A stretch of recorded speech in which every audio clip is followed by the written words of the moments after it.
ప్రేక్షకులందరికీ నమస్తే.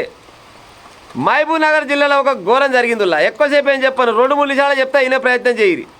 మహబూబ్ నగర్ జిల్లా, ఆమె పేరు యశోద, 36 సంవత్సరాలు ఉంటుంది. పండు చక్కదనాల బిడ్డ, ముద్దుగా ఉంది. 2 ఫోటోలు వస్తాయి చూడురు జరా. ఆమె పేరు యశోద. అయితే పిల్లని కుతుక విసికి చంపింది, ఊపిరి ఆడకుండా చేసి పిల్లని చంపింది. తర్వాత తల్లి కూడా చచ్చింది. మరి తల్లి ఎందుకు చచ్చింది, పిల్లట చచ్చింది చెప్పే ప్రయత్నం చేస్తా ఇనూరి. అయితే పోయిన నెలలు అంట ఈ యశోద అంట ఏం చేసింది, పల్లికాయలు తీసుకుందట. పల్లికాయలు తీసుకొని పల్లీలు ఒలిసి ఎండకు ఆరబోసిందట. ఎండలు బాగా కొడతాయి కదా, పోయిన నెల ఎండకి ఆరబోయాగానే పాడైపోను. ఆ వీధి కుక్కలు పాడుగా లెస్స ఉన్నాయట. ఆవులే కాదు, ఏ ఊళ్ళైనా ఉన్నాయి. మనుషులు లేని ఊరన్నా ఉన్నదేమో కానీ కుక్కలు లేని ఊరైతే లేకుండొచ్చు, పాడైపోను. ఊళ్ళకి వెళ్ళి మొదలుకుంటే అడవిలో ఎక్కడనైనా కుక్కలు బాగా అయిపోయినాయి. మరి ఏమక్కరకు ఉన్నాయి, కుక్కలు నాశనం అయిపోను, కుక్కలు బలం ఉన్నాయి. అయితే ఆ కుక్క ఏం చేసిందంట, వీధి కుక్క, అది పిచ్చి కుక్క ఉన్నట్టు తెలిసి ఆ తిరుగుతూ వాళ్ళ ఇంటికాయ వచ్చిందట. ఆ ఇంటికాయ వచ్చి ఆ పల్లీలలో మూతి పెట్టిందట. పల్లెలో మూతి పెట్టి కొన్ని పల్లీలు తిన్నది, ఇంత సొల్లు గారిచిందట. ఆ సొల్లు గారుస్తప్పుడు ఈ యశోదంట చూసిందట.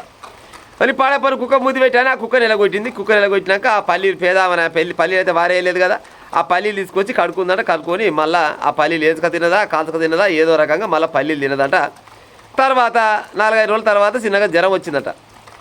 జ్వరం వచ్చింది, ఏమో మంచిగున్నామా గిట్టేమా గట్టేమా అనుకొని దవాఖానకు పోయేసరికల్లా డాక్టర్లు చేయి పట్టుకొని పరీక్ష చేసినట్టు, రక్త పరీక్ష గిట్ట చేసేసరికల్లా ఈమెకు రేబీస్ వ్యాధి దొరికిందని చెప్పినట. రేబీస్ వ్యాధి ఎట్లా దొరుకుతుంది సార్ అంటే, కుక్కలు కరిసి దొరుకుతామంటే నాకు కుక్క కరసలేదు సార్ అంటే, మరి ఎట్టేట సంగతి అని అంటే ఒక ఇటుకటి సంగతి అని ఇంటి పక్కలో చుట్టుపక్కల ఆలో ఈలో కలిసి కుక్క పల్లీలలో మూతి పెడితే ఆ కుక్క నిలబెట్టి ఆ పల్లీలు తిన్నది, అందుకోసమని ఈ రోగం వచ్చింది సార్ అని వాళ్ళు చెప్పినట పైన.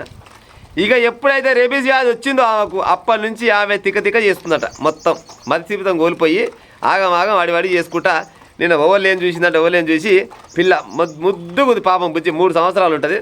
ఆ బుజ్జి ఊపిరి ఆడకుండా ముక్కు మూసిందా నోరు మూసింది ఏదో కానీ మొత్తం మీద అయితే పిల్లని చంపి ఆమె కూడా ఆత్మహత్య చేసుకుంది. కథం పాయ చక్కదన తల్లి చచ్చిపోయా, పిల్ల చచ్చిపోయా. ఈ కుక్కలు నాశనం అయిపోను. ఏం కుక్కలు, ఎవరికి అక్కర ఈ కుక్కలు పాడైపోను.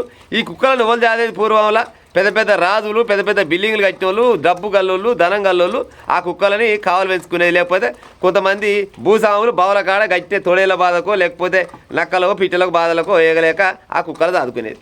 కానీ ఇవాళ రేపట్ల గల్లికి 30-40 కుక్కలు కాదా, ఈ గుర్రాలనే ఉన్నాయి ఆ కుక్కలు. ఇక చూడు, నిన్నగాక మొన్ననే అనుకుంటా 1,00,000 మందిని కలిసినాయంట. 13 మంది కుక్క కాడుతూ చచ్చిపోయారంట.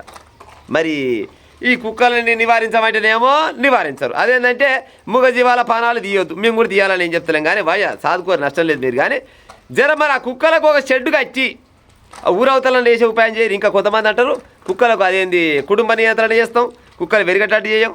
మీ లెక్కనే ఆ పొద్దు నుంచి అనుకుంటే ఈ టైం కల్లా మనుషుల కంటే 100 రెట్లు కుక్కలు ఎక్కువ 100 రెట్లని. ఎందుకనంటే మనుషులు ఒకరిని లేదా ఇద్దరిని లేకపోతే ఎవరన్నా ముగ్గురికి అంటారు, లేకపోతే ఒకరిని 1, 2, 3 గంతకంటే ఎక్కువ కర్ర కదా. ఒక కుక్క సంవత్సరానికి 2 ఈతలు అంట.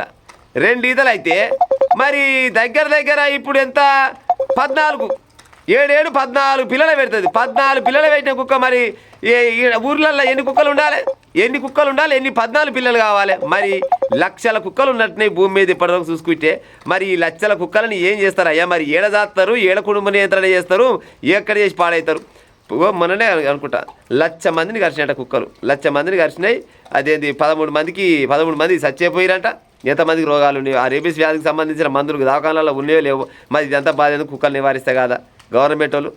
కానీ అన్నిటికీ పట్టుకొని ఉంటే కాదు. భారత రాజ్యాంగం మాకు అడ్డొస్తుంది అవి తీదామని కొంతమంది అంటారు. మరి భారత రాజ్యాంగం అడ్డొస్తుందని మీరు అంటారు. కానీ మరి భారత రాజ్యాంగం ప్రకారంగానే భారతదేశం మొత్తం ఏలుతురు అయ్యా. ఇంకా ఏలరు. ఇటువంటి మాత్రం భారత రాజ్యాంగం అడ్డొచ్చింది. అది మీకు ఏడికెళ్ళి అడ్డం వచ్చి చెప్పరు. ఎవరికి ఉపయోగం, ఈ కుక్కలు పాడైపోను. చూడురి, రేబీస్ వ్యాధి జోయికి చక్కదనాల పిల్లని చంపుకునే తను చచ్చిపోయి అటువంటి వాళ్ళు ఎంతమంది ఉన్నారో. ఇది ముచ్చట మనకు తెలిసిన ముచ్చట. తెలియని ముచ్చట్లు ఎన్ని కుక్క కాట్ల పడ్డోళ్ళు, కుక్క బారిన పడ్డోళ్ళు ఎంతమంది ఉండొచ్చు. ప్రజలారా ఒకసారి అర్థం చేసుకోవాలి. మీ ఊర్లలో ఉన్న సర్పంచ్ అంటే ప్రస్తుతానికి సర్పంచ్లు లేరు, కార్యదర్శిలో బీరదర్శిలో ఉన్నారు కదా. మరి కుక్కలను నియంత్రిస్తారా, లేకపోతే వాటికి కొరవై అడవులకాయ తోలుతారా, లేకపోతే వాటికి ఏమైనా షెడ్ బనాస్తారా, మరి ఎట్ట చేస్తారనేది ఇక గ్రామ పంచాయతీ కాడికి పోయి ధర్నా చేయవలసిన కాలం వస్తటే ఉంది. ఇక